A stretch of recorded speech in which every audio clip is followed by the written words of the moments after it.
Managing director Rahul Bhatia जी, अन्य सभी महानुभाव, देवी और सज्जनों,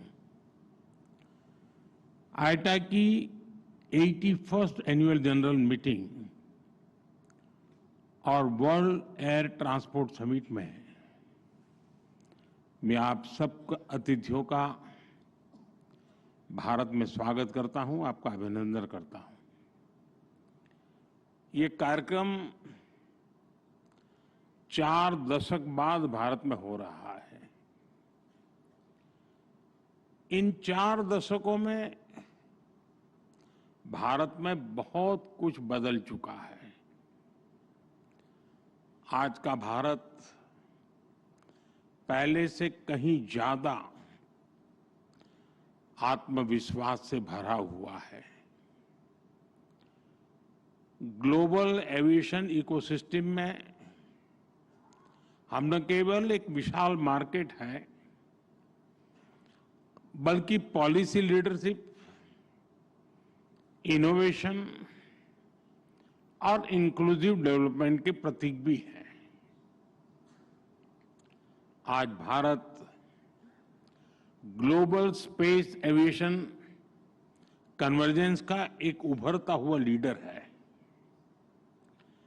पिछले 1 दशक में भारत की सिविल एविएशन सेक्टर में ऐतिहासिक उड़ान से आप सब भली भांति परिचित हैं।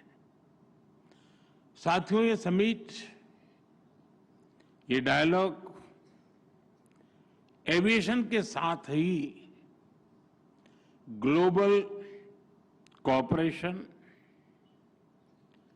क्लाइमेट कमिटमेंट्स और इक्विटेबल ग्रोथ के शेयर्ड एजेंडा को आगे बढ़ाने का एक माध्यम भी है। इस समिट में आप जो चर्चा कर रहे हैं, उससे ग्लोबल एविएशन को नई दिशा मिलेगी। मुझे विश्वास है हम इस सेक्टर की इन्फिनिट पॉसिबिलिटीज को टैप कर पाएंगे, उन्हें और बेहतर ढंग से यूटिलाइज कर पाएंगे। फ्रेंड्स, आज हम सैकड़ों किलोमीटर की दूरी, इंटर कॉन्टिनेंटल जर्नी केवल कुछ घंटों में तय कर लेते हैं, लेकिन 21st सेंचुरी की दुनिया के सपने हमारी इन्फिनिट इमेजिनेशन रुकी नहीं है। आज इनोवेशन और टेक्नोलॉजी अपग्रेडेशन की स्पीड पहले से भी कहीं तेज है, और हमारी स्पीड जितनी तेज हुई है, हमने उतनी ही डिस्टेंट डेस्टिनेशन को अपनी डेस्टिनी बनाया है। आज हम एक ऐसे मुकाम पर खड़े हैं जहां हमारे ट्रैवल प्लान केवल धरती के शहरों तक सीमित नहीं है। इंसान आज स्पेस फ्लाइट्स और इंटरप्लेनेटरी यात्राओं को भी कॉमर्शलाइज करने, उसे सिविल एविएशन के लिए खोलने के सपने देख रहा है। ये बात सही है कि इसमें अभी समय है, लेकिन ये बताता है कि आने वाले समय में एविएशन सेक्टर कितने बड़े ट्रांसफॉर्मेशन और इनोवेशन का केंद्र बनने वाला है। भारत इन सभी संभावनाओं के लिए तैयार है। मैं इसका आधार भारत में 3 मजबूत पिलर्स के कारण बता रहा हूं। पहला, भारत के पास मार्केट है। ये मार्केट मात्र कंज्यूमर्स का समूह नहीं है, ये भारत की एस्पिरेशनल सोसाइटी का प्रतिबिंब है। दूसरा, टेक्नोलॉजी और इनोवेशन के लिए हमारे पास डेमोग्राफी और टैलेंट है। हमारे युवा नए दौर के इनोवेटर्स हैं, जो आर्टिफिशियल इंटेलिजेंस, रोबोटिक्स और क्लीन एनर्जी जैसे क्षेत्रों में ब्रेक थ्रू ला रहे हैं।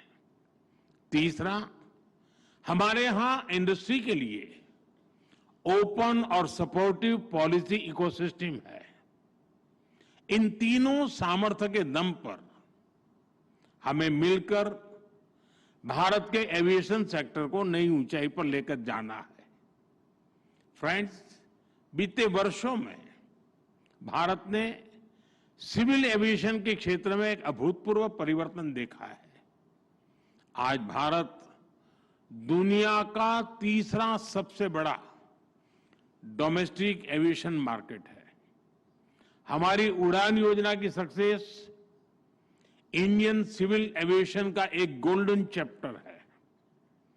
इस योजना के तहत 15 मिलियन से ज्यादा यात्रियों को सस्ती एयर ट्रैवल की सुविधा मिली है। कई नागरिक पहली बार हवाई सफर कर पाए हैं। हमारी एयरलाइंस भी लगातार डबल डिजिट ग्रोथ हासिल कर रही है। भारत और विदेशी एयरलाइंस को मिलाकर हर साल करीब 24 करोड़ यात्री 240 मिलियन पैसेंजर्स हमारे यहां उड़ान भरते हैं। यानी दुनिया के ज्यादातर देशों की टोटल पॉपुलेशन से भी कहीं ज्यादा। और 2030 तक ये संख्या 50 करोड़ 500 मिलियन पैसेंजर तक पहुंचने की संभावना है। आज भारत में 3.5 मिलियन मैट्रिक टन सामान एयर कार्गो से ट्रांसपोर्ट होता है। इस डेकेड के अंत तक ये भी बढ़कर 10 मिलियन मैट्रिक टन तक पहुंचने वाला है। साथियों, केवल आंकड़े नहीं है, ये नए भारत के पोटेंशियल की एक झलक है और भारत अपने इस पोटेंशियल को मैक्सिमाइज करने के लिए फ्यूचरिस्टिक रोडमैप पर काम कर रहा है। हम वर्ल्ड क्लास एयरपोर्ट इंफ्रास्ट्रक्चर में इन्वेस्ट कर रहे हैं। जैसा नायडू जी ने बताया, 2014 तक भारत में 74 ऑपरेशनल एयरपोर्ट थे। आज इनकी संख्या बढ़कर 162 हो चुकी है। इंडियन कैरियर्स ने 2000 से ज्यादा नए एयरक्राफ्ट के लिए ऑर्डर दिए हैं और ये तो अभी शुरुआत है। भारत का एविएशन सेक्टर एक ऐसे टेक ऑफ पॉइंट पर खड़ा है जहां से उसे लंबी और सबसे ऊंची उड़ान भरनी है। और ये उड़ान केवल भौगोलिक सीमाओं को पार नहीं करेगी, बल्कि दुनिया को सस्टेनेबिलिटी, ग्रीन मोबिलिटी और इक्विटेबल एक्सेस की दिशा में भी ले जाएगी। फ्रेंड्स, आज हमारे एयरपोर्ट्स की हैंडलिंग कैपेसिटी हर साल 500 मिलियन यात्रियों तक पहुंच चुकी है। भारत आज दुनिया के उन गिने चुने देशों में है जो टेक्नोलॉजी के जरिए यूजर एक्सपीरियंस के नए स्टैंडर्ड सेट कर रहा है। हम सेफ्टी, एफिशिएंसी और सस्टेनेबिलिटी पर भी उतना ही फोकस कर रहे हैं। हम सस्टेनेबल एविएशन फ्यूल्स की ओर बढ़ रहे हैं, ग्रीन टेक्नोलॉजीज में निवेश कर रहे हैं, कार्बन फुटप्रिंट्स घटा रहे हैं। हम प्रोग्रेस और प्लेनेट की सुरक्षा दोनों सुनिश्चित कर रहे हैं। साथियों, ये हमारे जो विदेशी अतिथि हैं, मेरा उनसे आग्रह है कि आप डीजी यात्रा ऐप के बारे में जरूर जानिएगा। डीजी यात्रा ऐप डिजिटल एविएशन का एक उदाहरण है। ये फेशियल वेरिफिकेशन टेक्नोलॉजी के माध्यम से एयरपोर्ट एंट्री से लेकर बोर्डिंग गेट तक सीमलेस यात्रा का कंप्लीट सॉल्यूशन है। कहीं कोई पेपर, डॉक्यूमेंट्स, आईडी दिखाने की जरूरत नहीं। मैं समझता हूं भारत के ये इनोवेशंस इतनी बड़ी पॉपुलेशन को बेहतर सर्विसेज देने के एक एक्सपीरियंस से ये कई देशों के काम आ सकता है। यह सिक्योर और स्मार्ट सॉल्यूशन का एक ऐसा मॉडल है जो ग्लोबल साउथ के लिए भी प्रेरणा बन सकता है। साथियों, भारत के तेजी से एक्सपांड कर रहे एविएशन सेक्टर के पीछे एक और बड़ा कारण है consistent reforms. Bharat global manufacturing hub बने, इसके लिए हम हर तरह से कदम उठा रहे हैं। इस साल के बजट में हमने मिशन मैन्युफैक्चरिंग घोषित किया है। इसी वर्ष हमने भारत के पार्लियामेंट में, जैसा नायडू जी ने अभी बताया, protection of interest in aircraft objects bill पारित किया है। इससे केपटाउन कन्वेंशन को भारत में कानूनी ताकत मिली है। अब एयरक्राफ्ट लीजिंग करने वाली ग्लोबल कंपनियों के लिए भारत में नया मौका खुल रहा है। आप सभी को गिफ्ट सिटी में मिल रही छूट के बारे में भी जानकारी है। गिफ्ट सिटी के इंसेंटिव्स ने भारत को एयरक्राफ्ट लीजिंग का एक अट्रैक्टिव डेस्टिनेशन बना दिया है। साथियों, नया भारतीय वायुयान अधिनियम हमारे एविएशन कानूनों को ग्लोबल बेस्ट प्रैक्टिसेस के अनुरूप बना रहा है। यानी भारत में एविएशन सेक्टर के कानून सहज है, नियमों में सहूलियत है और टैक्स स्ट्रक्चर सरल है। इसलिए दुनिया की बड़ी एविएशन कंपनियों के लिए भी भारत में निवेश के लिए एक बेहतरीन अवसर है।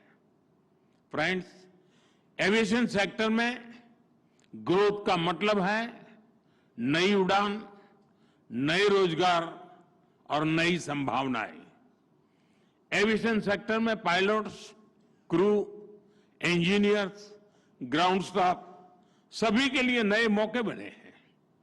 एक और नया सनराइज सेक्टर उभर रहा है, एमआरओ, यानी मेंटेनेंस, रिपेयर और ओवरहॉल। हमारी नई एमआरओ पॉलिसी से भारत को एयरक्राफ्ट मेंटेनेंस का ग्लोबल हब बना के इस दिशा में तेजी आई है। 2014 में भारत में 96 एमआरओ फैसिलिटीज थी। आज इनकी संख्या 154 हो चुकी है।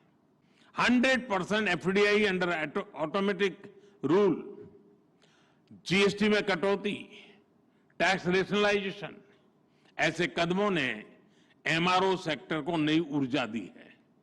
अब हमारा लक्ष्य है 2030 तक भारत को $4 बिलियन का एमआरओ हब बनाना।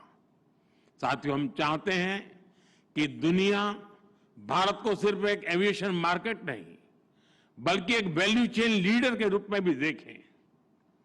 डिजाइन से लेकर डिलीवरी तक Bharat global aviation supply chain का इंटीग्रल हिस्सा बन रहा है। हमारी दिशा सही है, हमारी गति सही है, इसलिए हमें विश्वास है कि हम तेजी से आगे बढ़ते रहेंगे। मेरा आग्रह है, मेक इन इंडिया के साथ सभी एविएशन कंपनियां डिजाइन इंडिया भी करें। साथियों, भारत के एविएशन सेक्टर का एक और मजबूत पक्ष है उसका इंक्लूसिव मॉडल। आज भारत में 15% से अधिक पायलट महिलाएं हैं। ये ग्लोबल एवरेज से 3 टाइम्स ज्यादा है। दुनिया भर में कैबिन क्रू में महिलाओं की औसत भागीदारी लगभग 70% है। हमारे यहां 86% है। भारत के एमआरओ सेक्टर में महिला इंजीनियरों की संख्या भी ग्लोबल एवरेज से आगे बढ़ रही है। साथियों, आज एविएशन सेक्टर का एक और की कंपोनेंट ड्रोन टेक्नोलॉजी है। भारत ड्रोन टेक्नोलॉजी को टेक्नोलॉजिकल एडवांसमेंट के लिए इस्तेमाल कर रहा है। साथ ही हमने इसे फाइनेंशियल और सोशल इंक्लूजन का एक टूल बनाया है। ड्रोन के जरिए हम महिलाओं के सेल्फ हेल्प ग्रुप्स को एम्पावर कर रहे हैं। इससे खेती में, डिलीवरी में, सर्विसेज में महिलाओं की भागीदारी बढ़ी है। साथ ही एविएशन में सुरक्षा को हमने हमेशा टॉप प्रायोरिटी पर रखा है।